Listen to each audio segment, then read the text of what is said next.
Chers amis YouTube, chers amis Facebook, je vais vous raconter une histoire que j'ai vécue dans le monde des morts et qui est quelque part magnifique. Alors j'ai l'autorisation de la personne qui a vécu ça, mais par politesse, je vais changer quelques détails qui n'ont pas d'importance.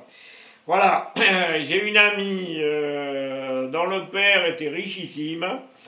Et il était marié à une femme catholique pratiquante et pour des raisons, alors il devait avoir un enfant, et pour des raisons fiscales, cet homme dit à sa femme je veux que tu avortes.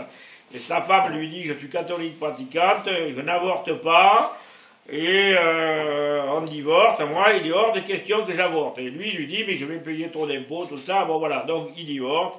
Ce qui fait que mon ami en question a passé son enfance avec d'un côté sa mère qui disait si je suis divorcé c'est à cause de toi parce que j'ai voulu te garder, vous imaginez un peu le plan. Son père, elle savait où il habitait, il avait d'autres enfants, mais des fortunes immenses, quoi, un milliardaire, quoi. Et elle lui téléphonait, il répondait pas, elle lui écrivait, il répondait pas, elle a passé toute sa vie comme ça. C'est pour ça que c'est quelqu'un qui a son caractère, bon, elle est ceci, elle est cela, mais moi je me rappelle que c'est quelqu'un qui a beaucoup souffert dans sa vie.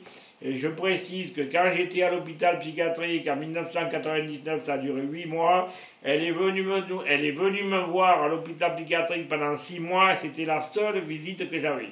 Et puis au bout de 6 mois, elle avait des choses à faire à Bordeaux, je sais pas trop, elle n'a pas pu venir, voilà.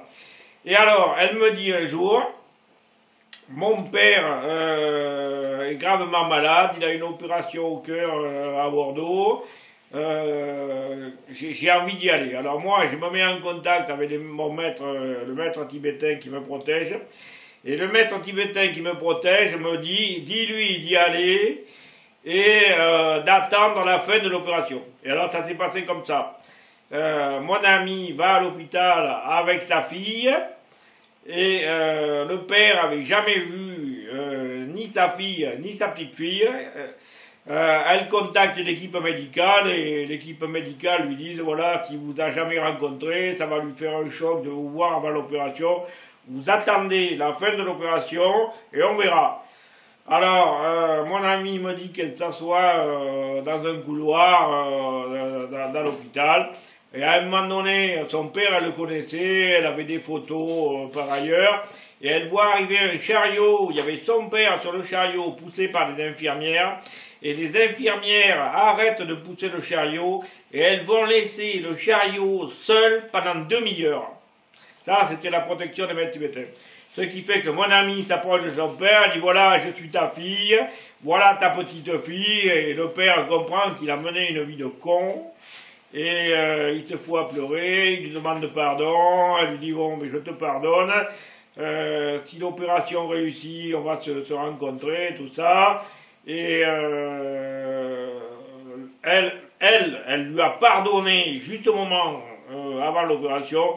Lui lui a demandé pardon, il y a eu le pardon qui s'est fait, et l'opération se passe, le père décède, terminé, il n'y a plus personne, c'est fini. Elle aura vu son père qu'une fois dans un couloir d'hôpital pendant demi-heure, c'est tout. Et par curiosité, je suis allé dans le monde des morts quand le père est décédé et il n'y avait aucune trace. C'est-à-dire que le père était dans un état intermédiaire favorable. Tout ce qu'il avait fait à sa fille avait disparu parce qu'il avait pardonné, qu'elle lui avait pardonné, qu'il lui avait pardonné. Et il faut savoir que les moments avant la mort sont les moments les plus puissants de la vie.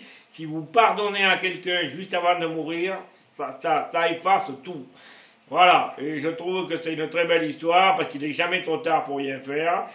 Mais je connais un prêtre qui va dans les maisons de retraite et qui me dit c'est terrible, vous avez dans les maisons de retraite des gens qui se rendent compte qu'ils se sont brouillés avec leurs fils, avec leurs femmes, avec leurs neveux, avec leurs nièces, ceci, cela, ils voudraient, ils regrettent, et puis c'est trop tard, et puis c'est trop tard. C'est pour ça que l'histoire que je vous ai racontée est une histoire magique, magnifique et belle. Au revoir, à plus.